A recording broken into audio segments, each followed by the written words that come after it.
Morning, how you doing this morning? Astrid Media, good morning, Brody and fans. Brody and friends here this morning. How you doing, Arliss? Astrid Media, nice to see you. Tuesday.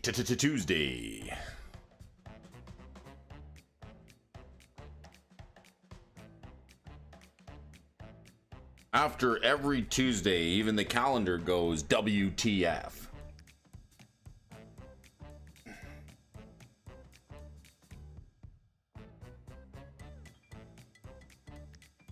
Gonna build myself a coffee here this morning, and you can too. We're gonna get ready to join the show here. Let's get ready to do the stream. Folks in the chat. Should have a good show here today. Some news articles for you folks today here. Just a couple.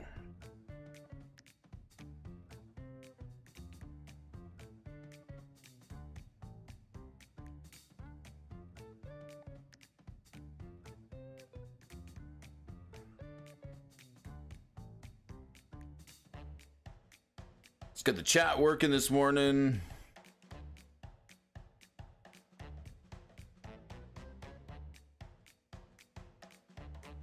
Make sure everything's ready to go. Prime 406 in the game. You ready to smash some bots? Man, that was funny yesterday. Holy smokes. That's my first bot ever. And like the profanity bot, hey? Right? Bots and trolls, let's go. Don't be afraid. Don't be afraid to ban them. Wield your mighty wrench, oh Prime 406 games. Protect us from the bot invasion. That's right. Love it. Should be a good show here today. Let's do it.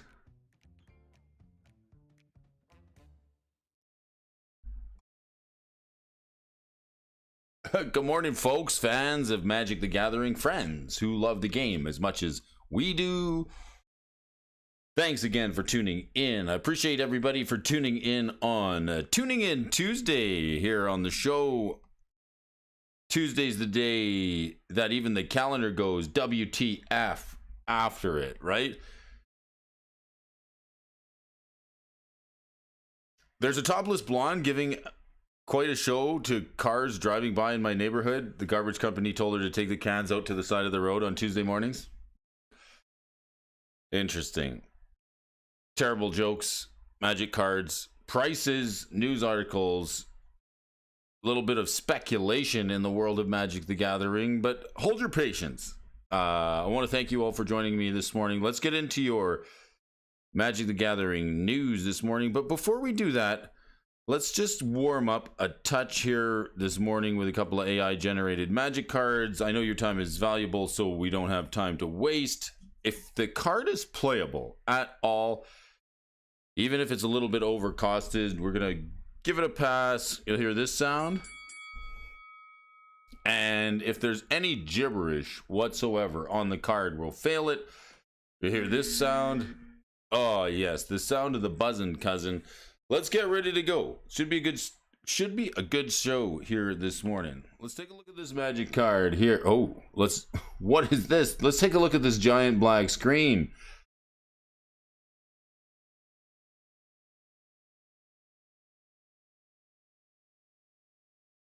Shazam. How about that? Much better.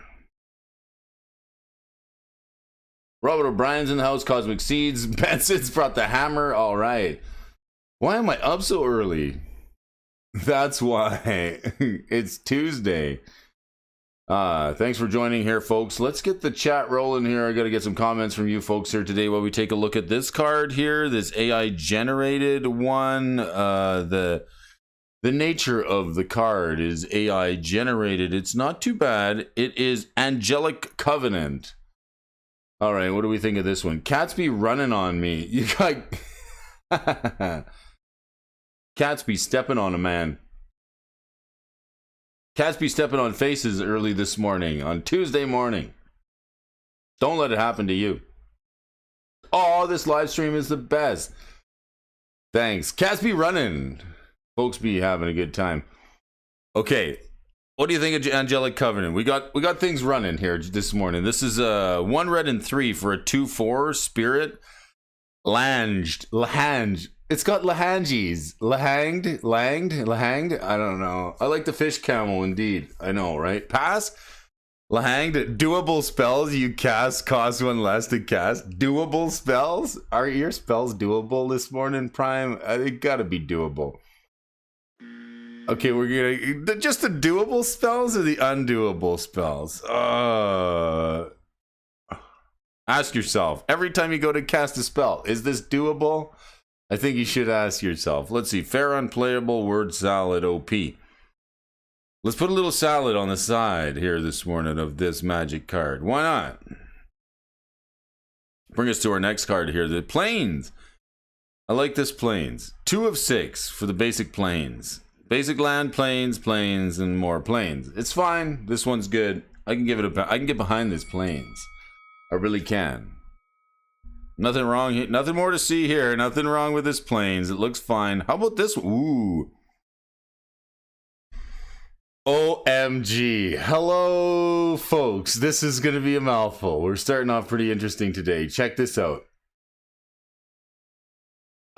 This is a Merfolk Other Colorless Monk. All right. You're always doable. Thank you for joining. Morning. Morning, everyone. Smash that fish camel button. All right. Look at this Merfolk Other Colorless Monk. It's a 2/1 flyer for 2 black and 1. It's got some Hypnotic Spectre mana on it. Whenever Steelwing Sword attacks, if Steelwing Sword has flying, first strike and haste. Oh, so close to be decent. Whenever it attacks, if it has flying, first strike, haste.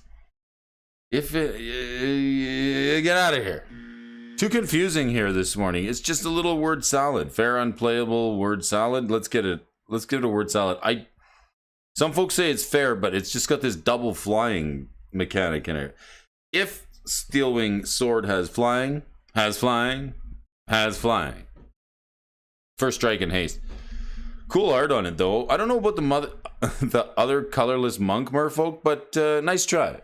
We'll give it a props. Good morning, Benson. Hello, all. Watch out for the bots in the chat. Brody's bot detection senses are not so good. I should have known by the avatar that bot had, because it was wearing like some kind of, yeah, it was interesting avatar anyway. Let's just say that. Check out this magic card here. Rust of the Vinger. I thought it was going to say Rust of the Ginger, but it's Rust of the Vinger. Vignier? Maybe it's French. Peut-être c'est français. Rust of le Vignier. 1 green and 3 for a 1+star, 1+star. Rust of the Vinger gets +1/+1 for each other creature you control. Elf Shaman. Yeah, that's right. I said it. It says gets +1/+1 for each other creature you control. It's like this poor AI has like stuttering. It's got stuttering problem. It's not boding well for the game design. Word salad again. Fair for each other creature you control. Double you control. And then this leaves us off where we left off yesterday. AU Iliation. AU. I'm talking to you. I'm talking to you with his Iliation. I found a bot troll wearing DJ's face. Really? Nice. Triple flying, right? This Vampire Spirit Knight. Spirit.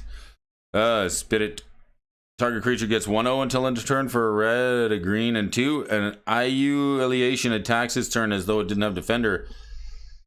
There's nothing. The only thing decent here is the lands here this morning. Like, come on. This is terrible. C'est terrible. Ugh.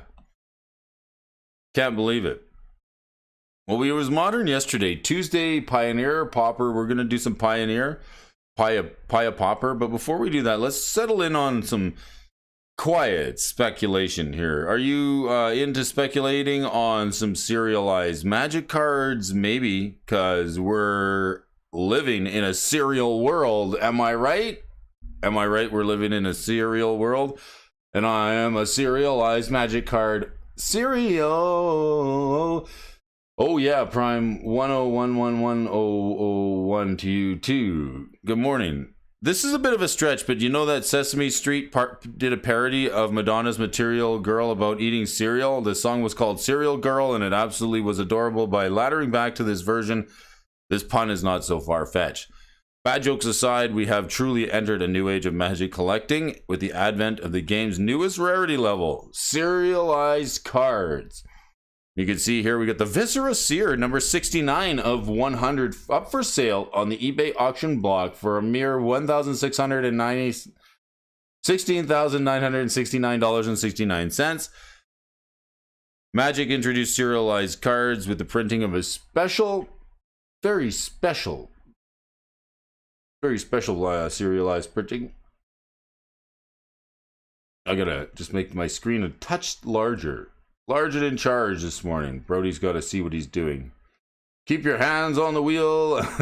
Keep your eyes on the road and your hands upon the wheel. Don't take your eyes off the wheel this morning. Wherever you got Brody dragging with you, we're going to talk about some serialized cards. I appreciate you folks for joining here.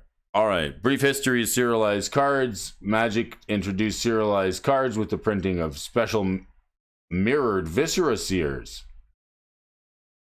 These were initially discovered in November 2021.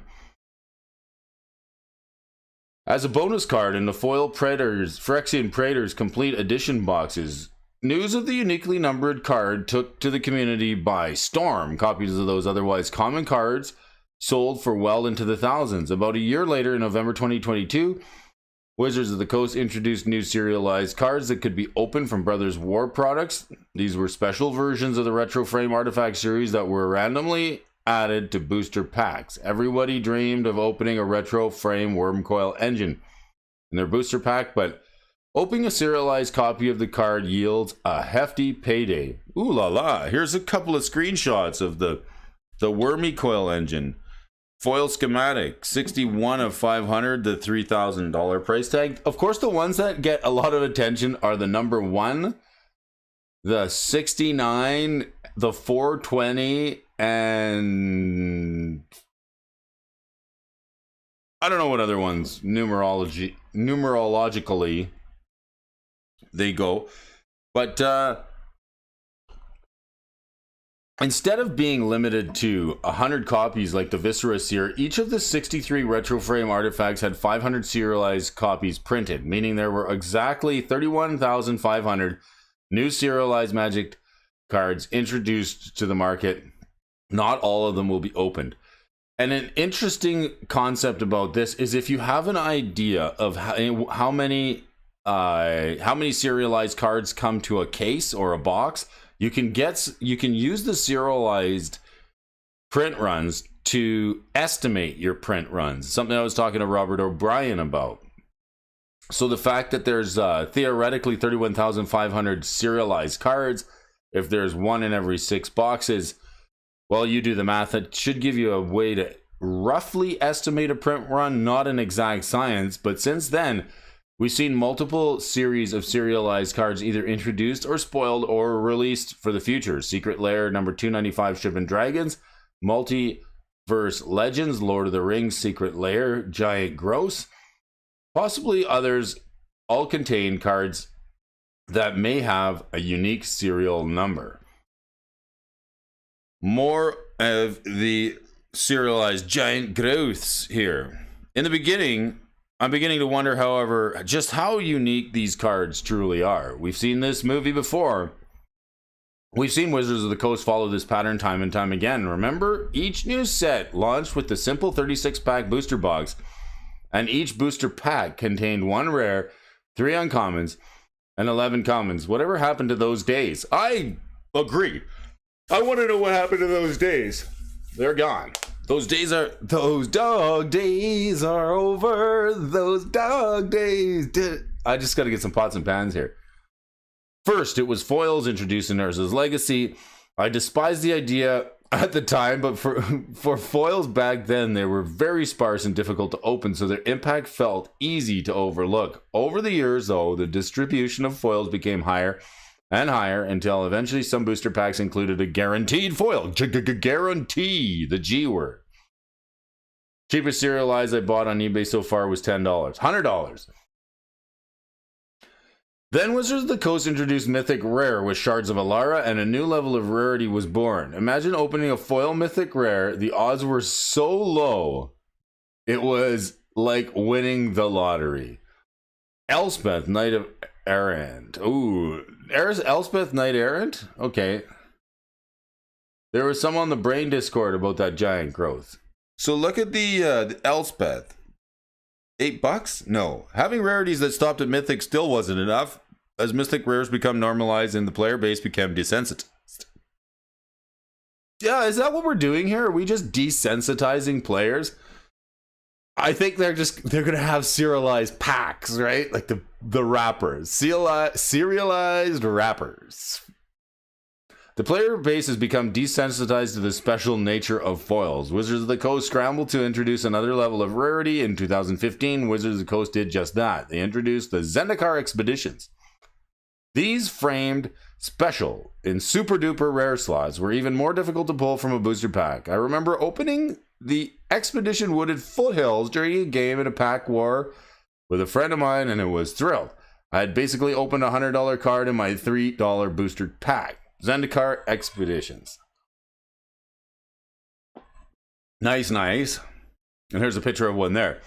After numerous sets with Mastery Series cards, as they later become known as, in even these special cards lost their luster. Too much of a good thing, perhaps? The flavor of this generation, it seems, is the serialized card. When foils, mythic rares, and masterpieces aren't special enough, let's slap some numbers on the card instead to make them really collectible. At first, the idea sounded exciting, while not novel to card collecting.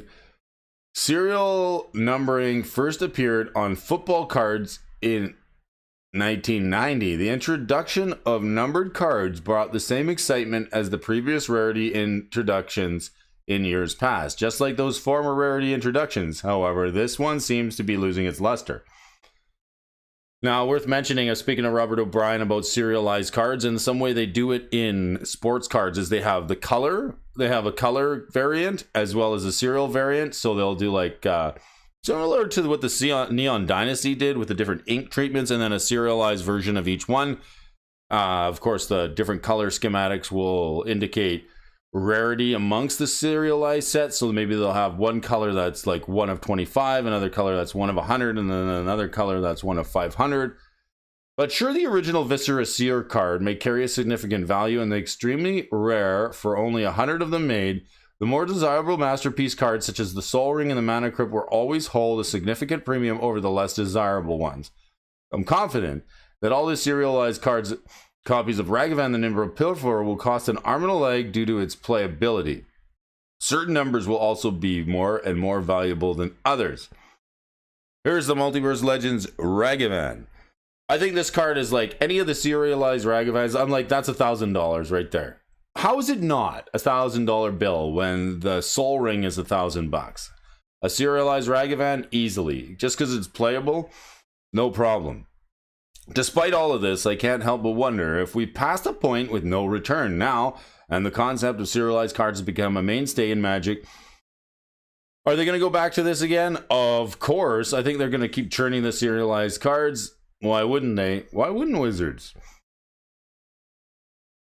The most playable and desirable cards will of course maintain a significant premium. The concept of owning a serialized card, however, will gradually become less special over time. We've already seen some serialized cards selling for under $100 on eBay, and this trend is likely to accelerate as more cards are printed. Wait till people get exhausted of the serialized cards. It'll be like, serialized card, who cares? So here's a bunch of them. We got the Timuret, Chosen from Death.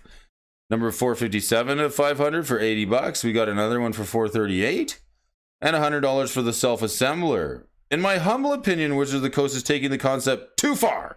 Making serialized cards the norm and not the exception will gradually detract from the excitement they bring to the game. At this rate, 5 to 10 years from now, they'll need to create some new level of rarity. How low can they go? Well, the Zendikar Expeditions, they first came out, they were all worth at least $50 or less. Nowadays, there are a number of them retailing for in the 20s. A Tectonic Edge can be purchased for even less. While this is arguably the least exciting masterpiece to be printed, the idea that a masterpiece can be had for less than the price of a collector booster pack speaks volumes to their availability and desirability. I predict a similar trajectory for serialized cards. I don't care that only the 500 serialized Tiamat chosen for Iron from Death cards exist. The card isn't all that exciting and will likely decline in price over time. The same goes for that of any one that less than exciting Multiverse Legends cards that were recently printed.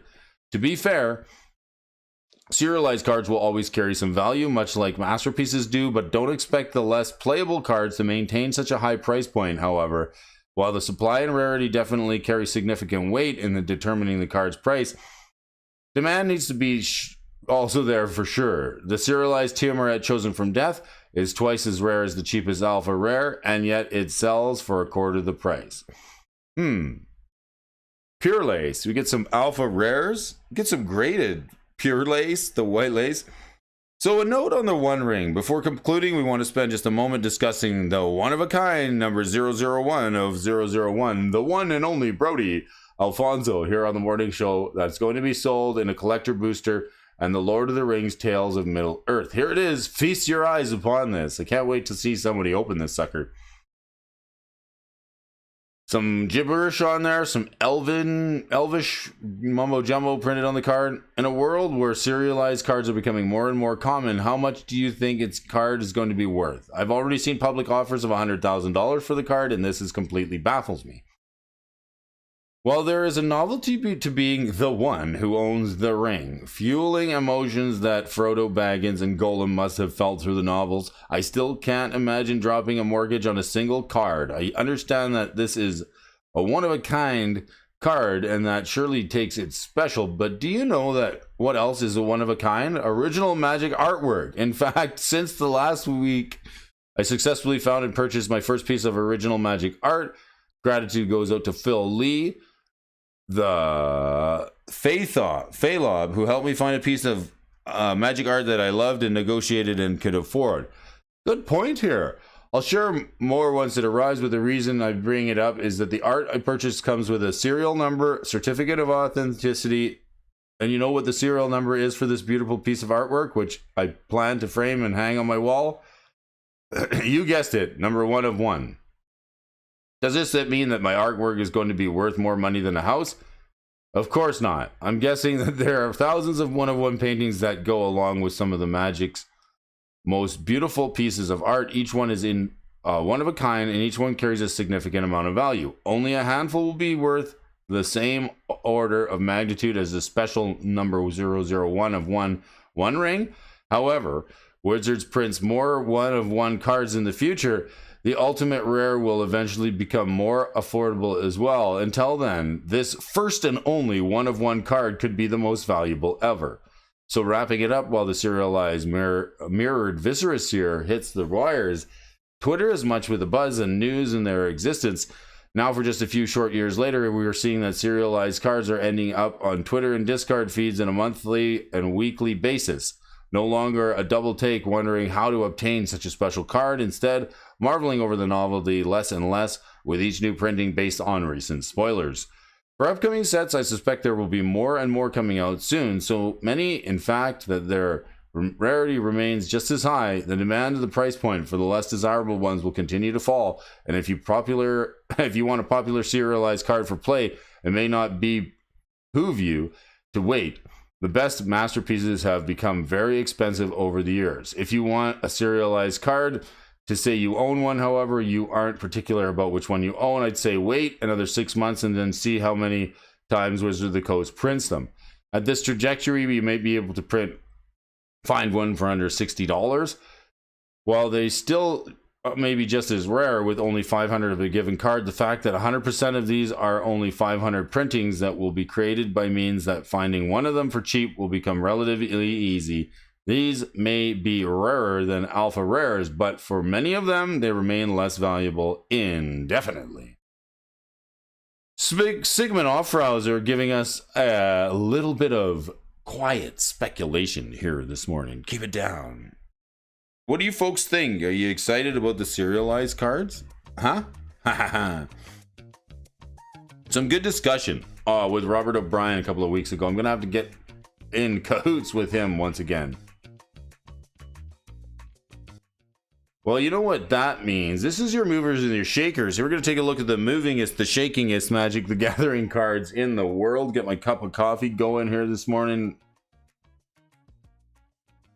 What do we have yesterday? Modern was yesterday. We got Pioneer Tuesday. Oh, all right.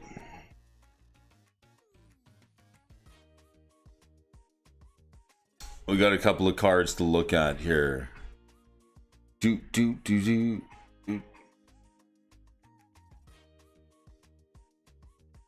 Brody's got to build a modern deck. Modern 1K challenge coming up. I'm trying to decide what I'm going to put together. If it's going to be like Rakdos mid-range, maybe the new version of the Indomitable Creativity deck, perhaps some jank, maybe Merfolk. I don't know what to do.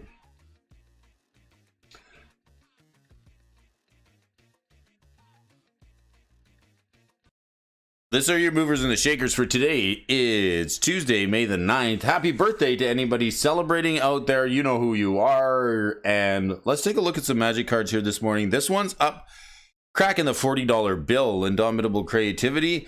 Of course, this one is really good. It's a win condition. Run Infect. You want me to run Infect?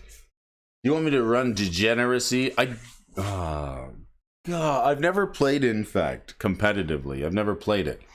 I mean, I've only played it in like block constructed. Indomitable Creativity, the sorcery card. This is a namesake card. It won the Pioneer 20K challenge, I think it was. Reed Duke was piling this one. It's a pile of cards that does stuff. Let's look at it. It's a sorcery. It costs 3 red and X. It says destroy X target artifacts and or creatures. For each permanent destroyed this way, its controller reveals cards from the top of their library until an artifact creature is revealed and exile that card. Those players put the exiled cards onto the battlefield, then shuffle their library. Because this one lets you flip cards off the top of your deck.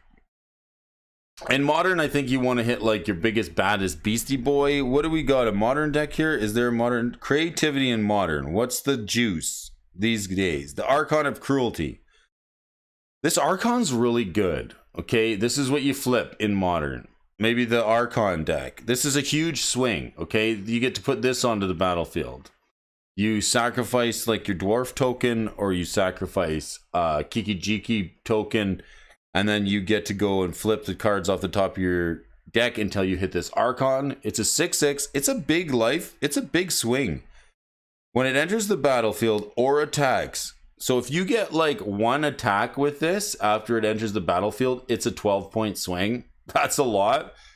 So it's a 6/6. Whenever Archon of Cruelty enters the battlefield or attacks, target opponent sacks a creature or planeswalker, discards a card, and loses 3 life. You draw a card and gain 3 life. So it procs on entering, and so that's like a 6-point swing. And then if it attacks one more, that's like a 12-point swing. That's a lot. Plus it hits for 6. Pretty beefy. Okay, the Archon, and then is it Indomitable? Is it Indomitable? What is it? Torrential Gearhulk. Really? People are Gearhulking with the creativity. What are we? I guess you flash back. Do we flash back the creativity? Fire. What are we flashing back? Spike Field Hazard. Make disappear. Volcanic Spite. 3 damage. Divide by 0. Mega Opus. 4 damage as you choose to any number of targets. Tap 2 permanents. Create a 4/4 blue and red elemental creature token and draw 2 cards. I think you would want to flash this back. And then you could pay 2 to discard it and create. This is a good card. Magma Opus. You could pitch it to create a treasure token. I like that. Hello. This thing can wrap you. What a decent card. So you can Gearhulk with the creativity. That's a new one on me. All right. Second from the top, the Cavalier of Dawn. Cheaty McCheatface, right? Oh yeah. Then pay per view. Make that a pay-per-view event. I'll cheat into play those denizen of the deep. Competitive degeneracy is the only way to play. I know, right? I was watching an interview on Twitter last night with a fellow who was talking about competitive play and saying that you have to just put aside all your emotions and just focus on winning. And then people who also are able to do that will respect you because you can talk about how much winning you do. Cavalier of Dawn, Corset 2020. Good morning, Tommy Siddons. Nice to have you here. I would like to. My buddy T Freezy's got a playset of creativity, so maybe I'll see if I can borrow that. The Torrential Gearhulk seems fun with the creativity. Let's check out this Cavalier. Elemental Knight, Vigilance. Whenever it enters the battlefield, destroy up to one target non-land permanent. Just blow something up. Then its controller gets a 3/3 Golem artifact creature. When it dies, return target artifact or enchantment card from your graveyard to your hand. Mythic. What are we? Whoa! Look at the friggin' chart on this one. Whoa, Lloyd! Look at the fun times on this card. Good times. Look at this thing. This thing spiked. It was coming along, having just a regular day, and then boom. Let's see here. What do we got for, what kind of a signal is this? This is like a flag. Look at it go. This thing's going to keep going. That's the first tick up. This thing hasn't seen any price action. It's $16 now. Maybe we can scoop it from the vendor store. Sold out. Sold out everywhere except over at TCG Player. Go there now. There's 12 for $1. And there's a lot of see, this is what I would be more worried about, is going over to TCG Player and trying to buy these 12 copies for $1, and now it's at 15, and then not getting them. But you could try. There's a dozen of them for sale right now over on TCG Player. $17 is the price tag.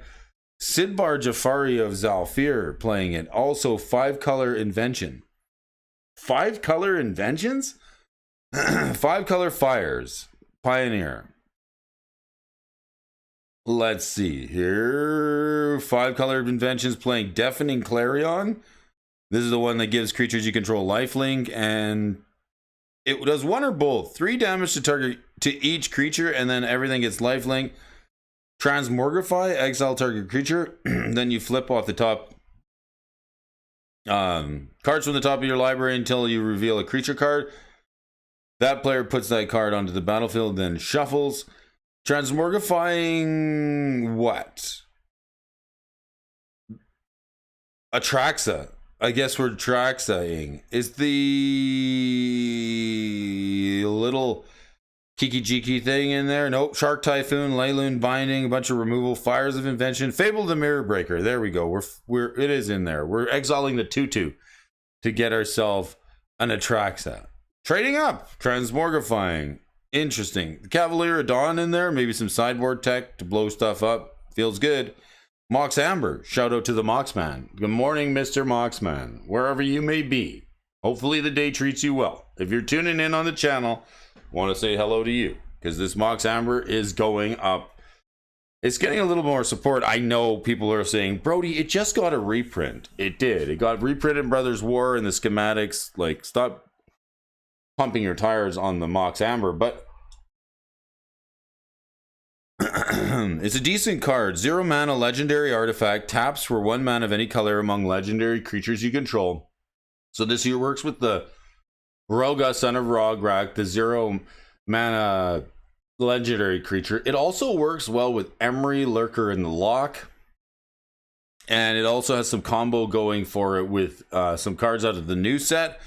Let's see what the price chart is doing for Mox Amber. Slow and steady, wins the race. Is this the Dominaria version? Yes.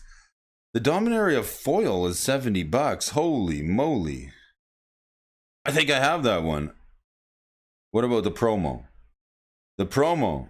The pre-release event promo. I have this because I got it at a pre-release. Woohoo! All right, Dominaria, that was a good one. Grinding Station, of course. Grinding Station, Joe to the Univar, Ragavan, Nimble Pearl. Of course, Ragavan, the nimblest one. Richie Dub, good morning, Mujik Foon. Mujik Foons. Good morning, Mujik Foons. Would you like to tune in on the stream? It's Brody bringing you some Mujik news. I like it. Urabrask, a mono red commander card. Sold out in stores. Mox Amber, there's also a new, where's this one here? Tolarian Contempt. Yes. There's also some new combo going with the Mox Amber since we talked about it here.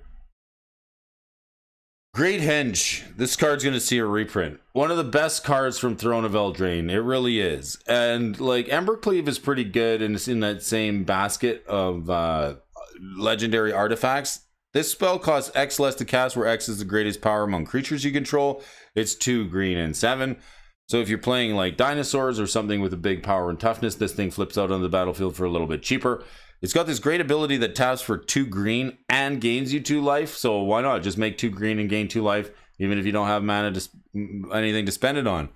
Whenever a non-token creature enters the battlefield under your control, you put a 1/1 counter on it and draw a card. So it gets better in dork decks. When you want to cast something, it buffs it up, puts 1/1 counters on it. 1/1 counters are never a bad thing. Dinosaurs, yes. Dinosaurs like it. Shalai likes it. Angels like it, dragons like it, Yargle and Multani's playing it.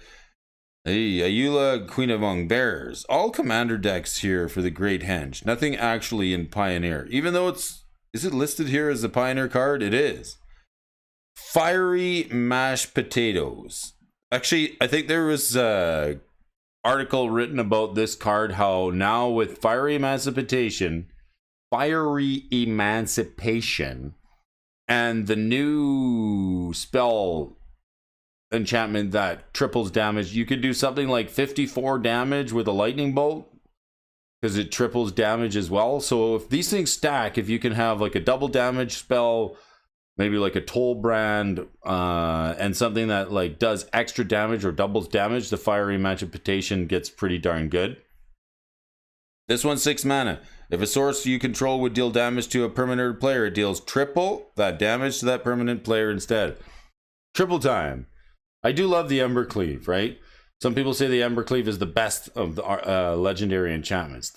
It's the best. It's like Jack Black. It's the best. It's the best.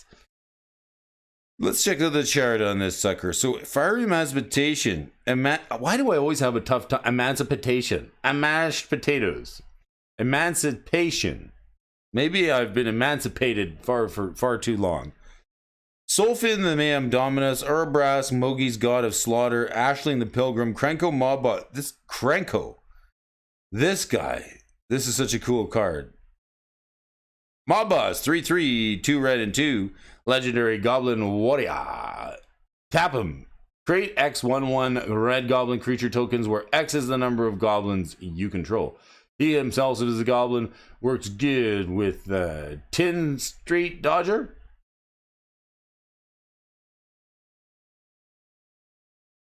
I love the Embercleave. Best the Ginger Brute. It is actually pretty good. Changelings. Good morning, Murray Cooper. Nice to see you. How you doing, buddy? Thanks for joining us in the chat. Changelings, right? The best card in Eldraine is the Ginger Brute.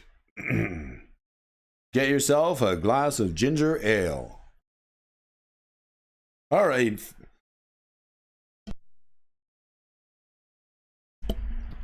Alrighty, Fiery Mashed Potatoes, Flame Roasted, always better.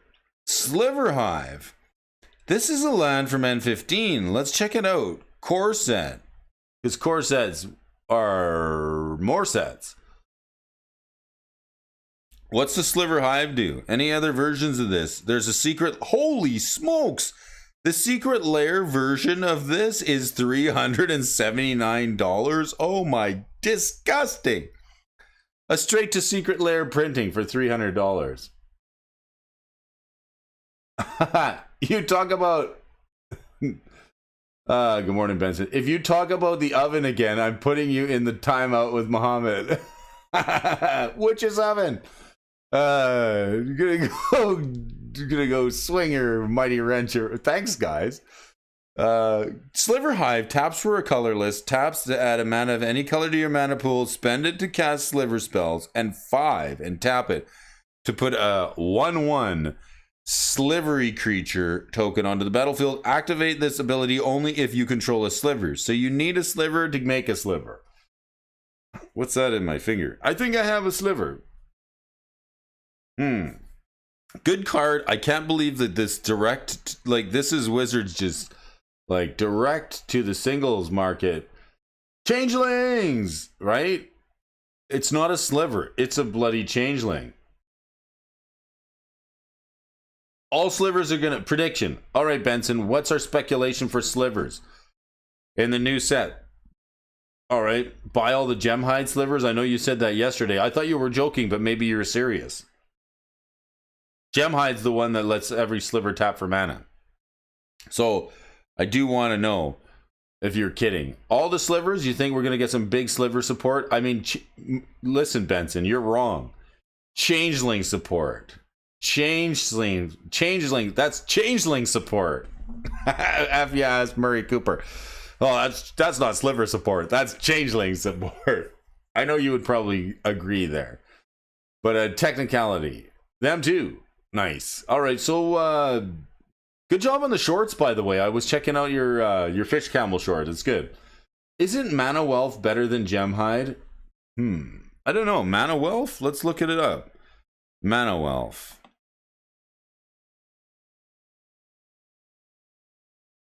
How do you Mana Wolf? I don't know if that's a card. Mana Wealth. Is that, am I spelling it wrong? Mana Wealth? I don't know what a wealth is. All right, let's see here. I'll get back. Get Mana Weft. Mana Weft. Mana Weft Sliver. See, I'm not a degenerate sliver player like some people, Darth. Try to just machine gun kill everybody. No, it's fine.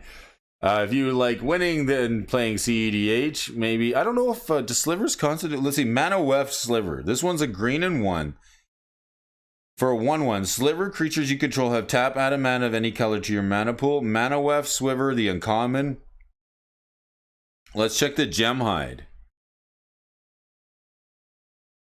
All slivers have tap, add a mana of any color, and then Mana Weft says slivers you control. So Mana Weft,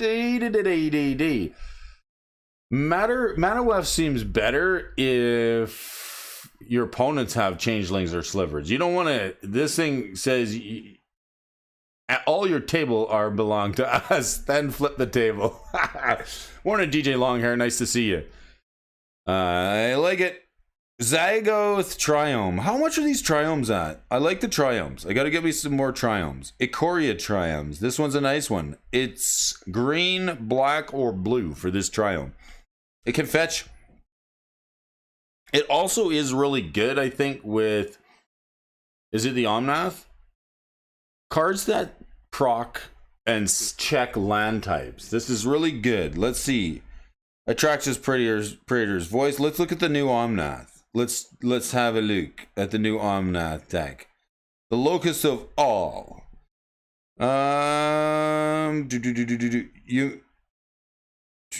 If you do add 3, this one doesn't check for land types. This new Omnath doesn't check for land types, but any... T. Freezy was explaining this to me. It works well with Urza. He's playing it.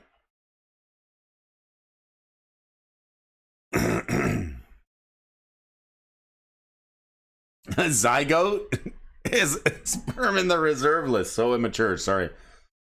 Leyline Binding, that's the one. Leyline Binding. Leyline Binding going up $10.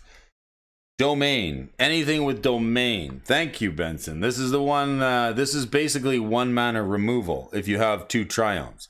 Cost 1 less to cast for each basic land type amongst lands you control. When it enters the battlefield, exile target non-land permanent opponent's control until Leyline Binding leaves. It's got flash, it's an enchantment. It's basically Oblivion Ring, but it's got a rebate on it. It breaks domain wide open with the Triomes. Super domain. Super. Zygote is the egg, not the seed.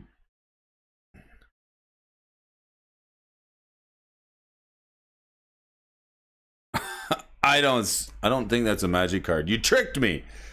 That's funny. Regisaur Alpha. Is this like a little guy? This guy's worth $4 now? It's funny because when you go and search on some trading card websites like Face to Foot Games, when you go on there and if you're searching by Benson knows what I meant. Thank you. When you search for alpha cards, if you're like, I want to search to see what alpha cards they have because it was so bulk, right? Super bulk. I don't know how many Reggies, right? Reggie. Oh, Reggie. Yes, this was so bulk, right? This is hilarious to see this card actually worth $4.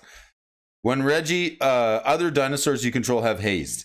Super bulk rare from Ixalan, 5 mana, 4/4, a red, a green, and 3. Other dinosaurs get haste, so it's good with Dino deck. Reggie says when he enters the battlefield, you get a 3/3 Dino token with him and trampolines. He likes to go on the trampoline. Let's check it. Trampoline. Trampoline, Marge. Let's check it. Yeah, Reggie, like $1.50 for so long. I'm gonna have to go through my bulk and check it. Holy smokes.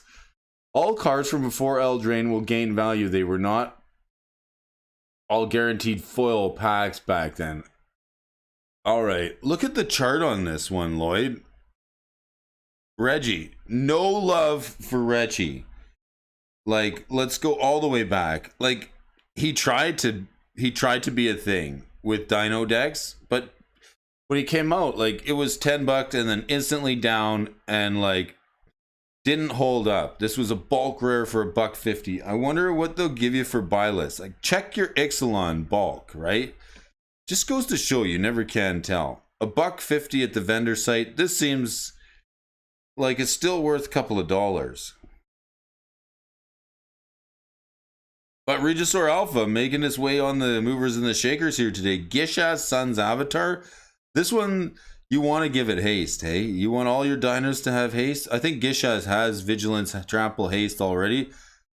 Ample Haste. Haste Ample. My friend won a game of EDH with this on Sunday. With the Reggie. No foils are safe. Reprints will be cooler looking and foil too. That's right. No cards are safe. All cards from before Eldraine will gain value. They were not a guaranteed foil pack back then. Nice to see some Ixalan support coming back again this morning. Very cool. Gishath, Kinjali's Collar. And then like the Otapek Huntmaster, this one gives rebates to all your dinosaurs. Actually makes things cost, or your changelings. Thank you, Murray.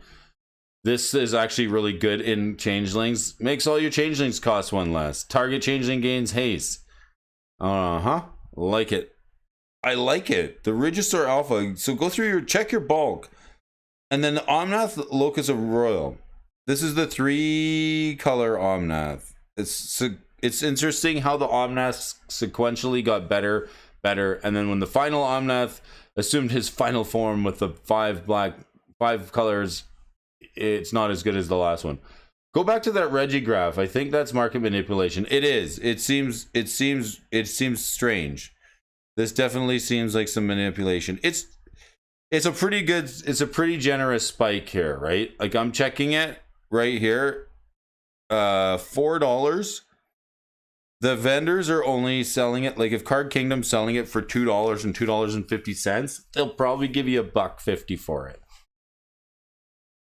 One vendor sold it themselves. Yeah. There's one person selling a playset for $16. There's also another playset for 10. I think there's a little bit of manipulation, but it did push the Reggie into. It's wishful thinking. A man can dream, can't he? Can't Reggie dream? This is the 3-color Omnath, Locust of Royal. When it enters the battlefield, it deals damage to any target equal to the number of elementals you control. So this with the Risen Reef. That's science. Final note of fertilize as a zygote.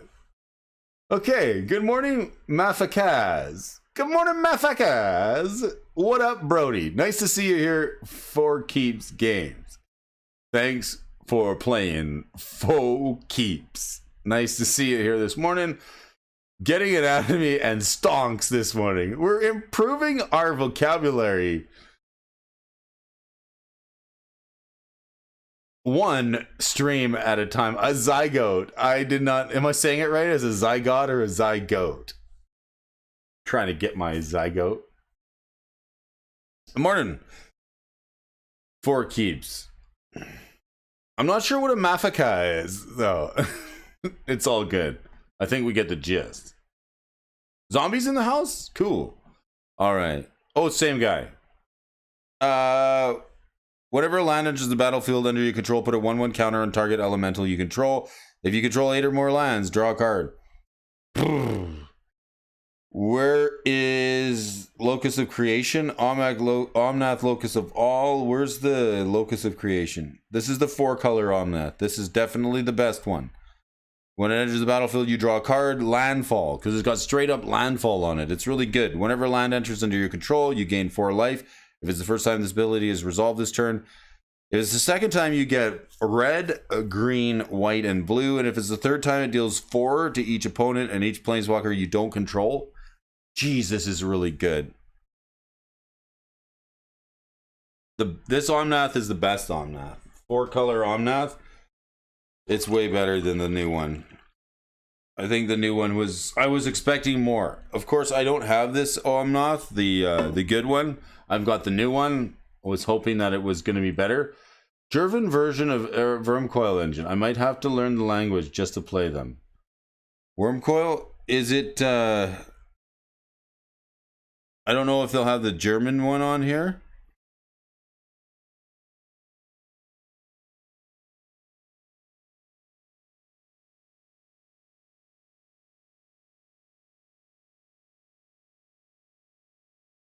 The German Wormcoil engine. Is that a Volkscoil? Let's see. No, we don't want to use Bing. Nobody likes Bing. Is it a Volkscoil? The German Volkscoil engine. Where are we here? Oh, look at this. Worm Spiral Machine. I like it. Very cool. The Worm Spiral Machine. That's a really neat name for this card. Try and get it a little bit better for you folks. The Worm Spiral Machine. I love it. That's way better. This is one case where the German card name is strictly better. Wormcoil Engine or the Worm Spiral Machine. I think that's like so much better. Thank you for that, Tommy Siddons. I like it. The Worm Spiral Machine, the Wormswagen, here this morning. Very nice. Nicely done. Play your Worm Spiral Machine.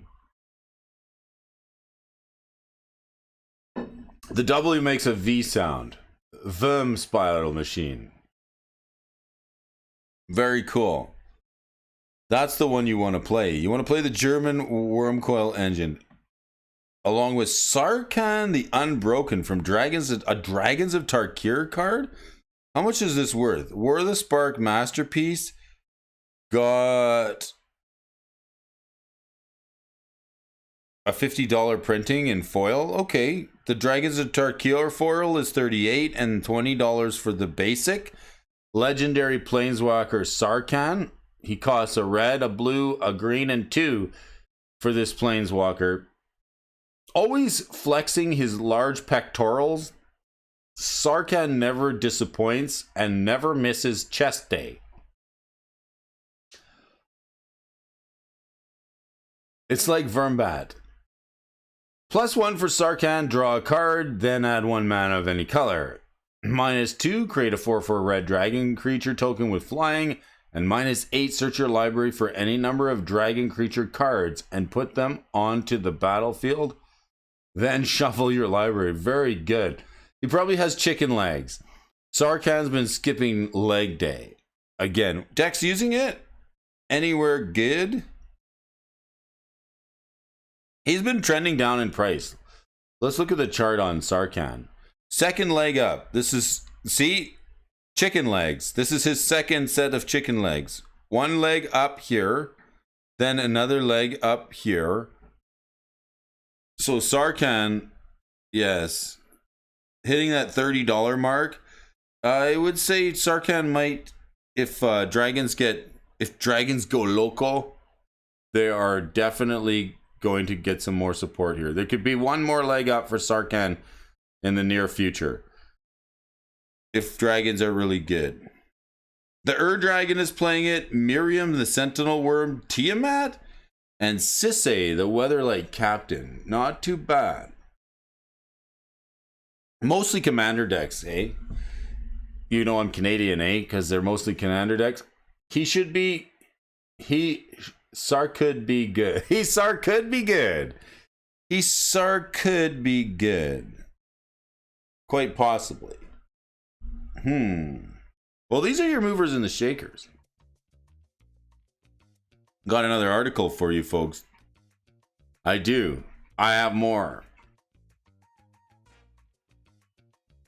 Let's get to this article here this morning. Thanks for everybody tuning in. Those folks who love this game as much as we do, don't be fooled by the Hoover machine, the money-sucking laundromat that is Hasbro.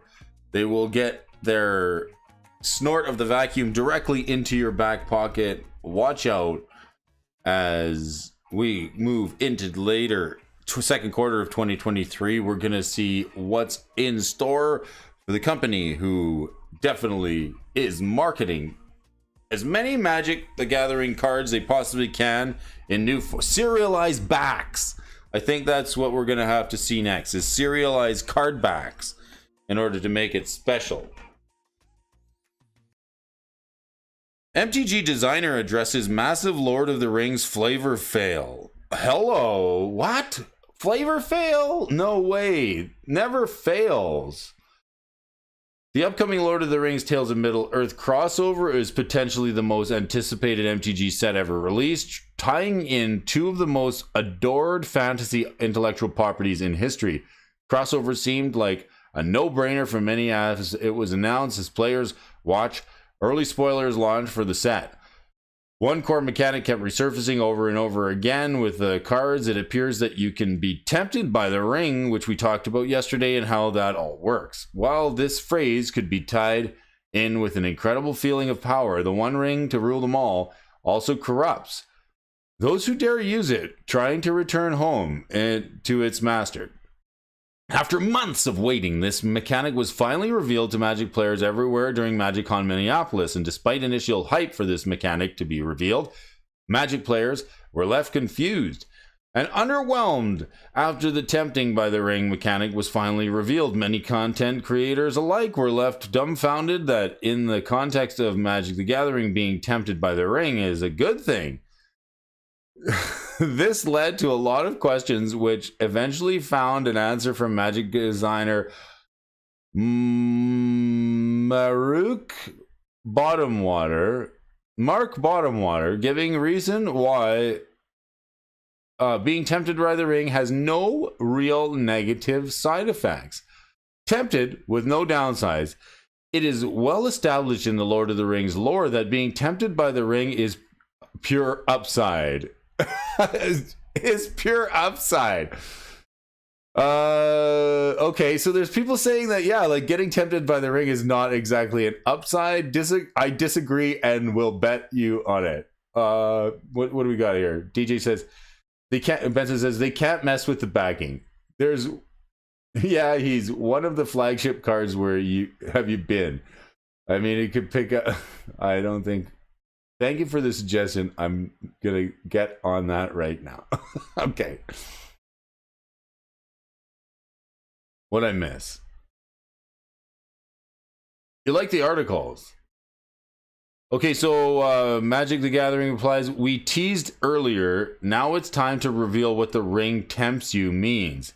Here are both sides of the ring's rule. We went over the ring's rule yesterday, but if you missed yesterday's show, let's go over it again first. There's some cards that tempt you. So then when the ring tempts you, as the ring tempts you, you get an emblem, name the ring if you don't have one, and then your emblem gains its next ability, and you choose a creature you control to become your ring bearer. So if you have a creature on the battlefield and the ring tempts you, that creature becomes your ring bearer. You can only have one big ring bearer at a time. If the ring tempts you again, you can select another creature to become the ring bearer. And the first activation of tempting of the ring, your ring bearer becomes legendary and can be blocked by creatures with a greater power. Fine. The second time it attempts you, whenever your ring bearer attacks, you draw a card, then discard a card, so you loot. So yeah, this seems like all upside on the ring tempting you. Except in the lore, like, bad things happen. Like, the bad guys come and get you. Come try to get you if you get tempted by the ring and you put it on. For the third time, whenever your ring bearer becomes blocked by a creature, that creature's controller sacrifices it at end of turn, making Death Touch just a little bit more deathful, I guess. And whenever your ring bearer deals combat damage to a player, each opponent loses 3 life. Oh, we can't do that until we watch this one.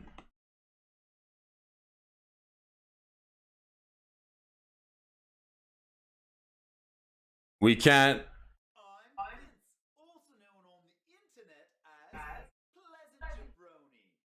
You may know my channel as the one that's got the silly little bearded man down below, just like Jeremy's.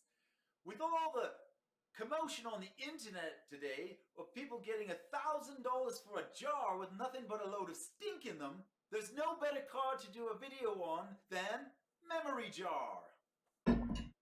Hey, slow down a minute, Pleasant Jabroni, or you're gonna end up with me, the substitute teacher at the Tolarian Detention Center. Hey, you guys, what's going on here? I tried to tell him, Brody. He wouldn't listen. Yes. So we can't. That's and so comments from Pleasant Jabroni, folks. Here you may know Pleasant Jabroni from the internet and the interweb. We've got a comment here by the Pleasant Jabroni. So Golem was famously tempted by the ring for a very long time and turned out just fine. Okay. So some people disagreeing with the upside of the ring tempting them. After the powerful and somewhat complicated tempted by the ring mechanic was revealed, the Magic community, while excited, was also pretty confused, because it's pretty clear for anybody who is not engaged with the Lord of the Rings movies and the books that being tempted by the ring is not without its downside. And seeming though there's only upside on the card for the ring tempting you, this causing confusion and a little bit of comments from the peanut gallery. Just let the cards work the way they do, I guess. I don't know. One of the simplest examples of this is looking at the state that Gollum was left in after being tempted by the ring for years. Once a hobbit, he has been reduced to being a monster with multiple personalities that simply lust to have the ring once again. Even though the consequences for falling under the ring's influence are clearer, being tempted by the ring in Magic has almost no downside at all. The only arguable one is that it makes your ring bearer a legendary creature, which can mess things up if you have multiple copies in the same permanent, but there are no other obvious downsides to be seen. We won't explain the actual mechanic here since it's a bit complex, but we did explain it yesterday. So either way, players are confused. Players are confused, and for obvious reasons. It didn't take long for some players to take to Blogatog and Tumblr with the MTG designer Mark Rosebottom using this platform to engage with more vocal player base. Turns out Rosewater had a good reason for being tempted by the ring, had no downsides. People wouldn't play it. If it had downsides, if it had no downsides, people wouldn't play it. Like, we're going to go back to like Visions and Mirage, and when we had like we had overcosted creatures with like flanking. Just like, and we just put downsides on creatures for no apparent reason. Just because they were too good. If we didn't make it, okay, so if the good reason why being tempted by the ring had no downsides is that no one would want to be tempted by it. Considering that the tempted by the ring mechanic for the new Lord of the Rings Tales of Middle Earth set was revealed on Friday, it did not take long for Tumblr to ask the burning question to everyone's mind. Shouldn't the ring have negative effects flavor-wise? Where are there any mysterious tall dark cloaked strangers on the development team saying it was a good idea? Magic designer Rosebottom says, we did try that. It made people not play the mechanic. Like, I'm sorry, but like the battle mechanic sort of does it to me too. I mean, I don't know. I'd rather attack my opponent than a battle just to try and flip it. But while this does address the reason of why the tempted by the ring mechanic has no downsides, a lot of players may be hoping for a bit of more detailed explanation. Fortunately, seeing as many community members share some concerns about this wasn't the only question that Rosewater responded to. Moonslicer also asked the question regarding the absence of a downside to tempted by the ring. Why isn't the ring at least partially a downside mechanic in the game? The mechanic plays just like the initiative, where you want to tempt as much as possible, whereas lore-wise, this couldn't be farther from any reasonable objective. Rosewater says we tried making it a downside effect. It wasn't fun, and it made players not play the mechanic. We did find having the ring makes the ring bearer more of a target for your opponent to kill, and that did feel like a downside while not stopping people from playing the mechanic. Ultimately, it seems that despite the mechanic's massive flavor fail, adding negative implications to being tempted by the ring made the mechanic unattractive to play. It makes sense that, at the end of the day, Magic the Gathering wants you to make play experience for Lord of the Rings attractive to new players. That green one is useful. It's like 16. Battles are fine and limited. It can really produce an incentive to get a leg on your opponent.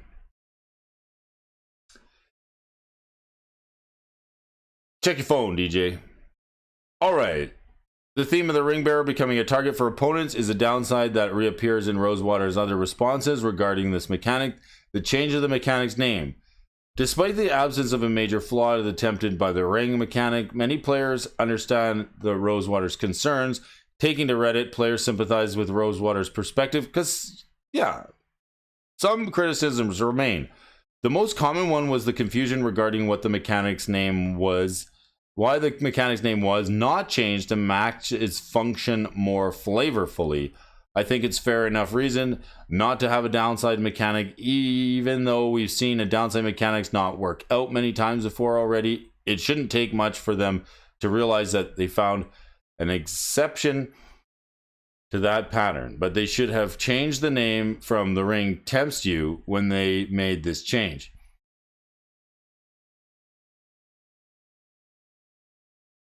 Other questions adding context. The initiative.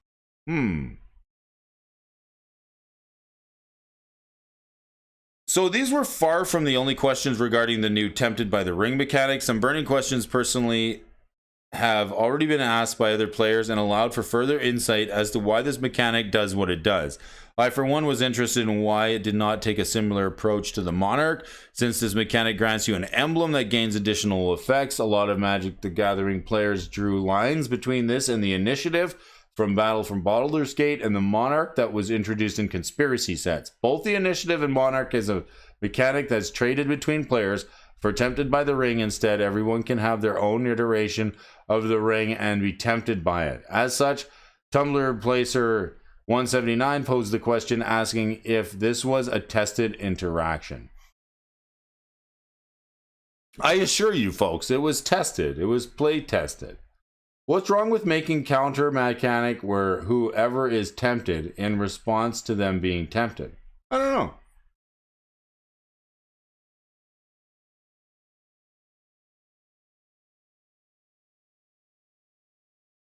In other words, the downside for this mechanic could simply be painting a target on your ring bearer's back. If that's true, should one have the ring, others will lust for it as well. But the absence of an inherent downside on the creature bearing the ring itself has many players wondering if we're really going to be tempted by the ring mechanic. And this just announced yesterday that you could join the Commander Clash from March of the Machine at local game stores June 2nd to the 4th. Announced yesterday by Wizards of the Coast that the Phyrexians leaving devastation in their wake, permanently altering the multiverse. The planes were riddled with strange and new omen paths, predictable gateways that provoke chaos and clash between the legendary characters. Take command in those clash at your local game store during the 2nd to the 4th during Commander Clash March of the Machine. Participating Wizards game stores will host this event that brings players together in multiplayer matches, each wielding commander decks from Dominaria United, Brothers War, Phyrexia All But One, and March of the Machine. You can win prizes, including the 2021 Commander decks, featuring Strixhaven and Schooler Mages. Whether you're new to Magic or love Commander, this seems like they're just trying to get rid of overstock on these Commander decks. Are we creating events here just to get rid of all these Commander decks? Join the Commander Clash March of the Machine local game store event. So like straight to Commander. Hey, very interesting. Interesting.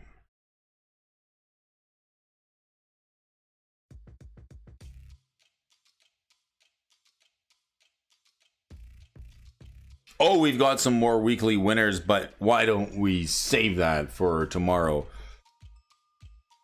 You know what time it is, folks. It is about that time again. Quick show today. Where's the time go? I know. It's Tuesday. It's May the 9th. Thanks to all you folks for joining me here on the show. This is Brody Alfonso wishing you folks a happy Tuesday.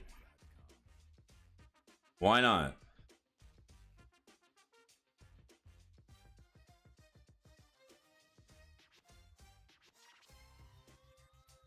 Cops are at the door, including the Pinkertons, people who are looking to track the price of Magic cards and get a little bit of fun into their collection. Is there enough information out there, or is there just too much gall darn information? Let me do it for you. We're looking at some news articles each and every weekday, Monday through Friday here on The Bro Show. I want to thank all you folks for tuning in. Astrid Media, Mr. DJ Longhair, Benson and friends.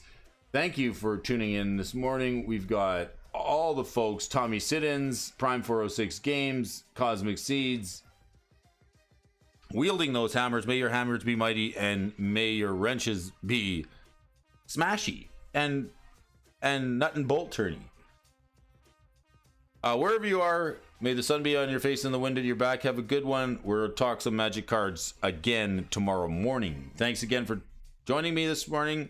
It's Brody Alfonso, Morning Magic Gathering Stocks and Talks. Have a nice day, everybody.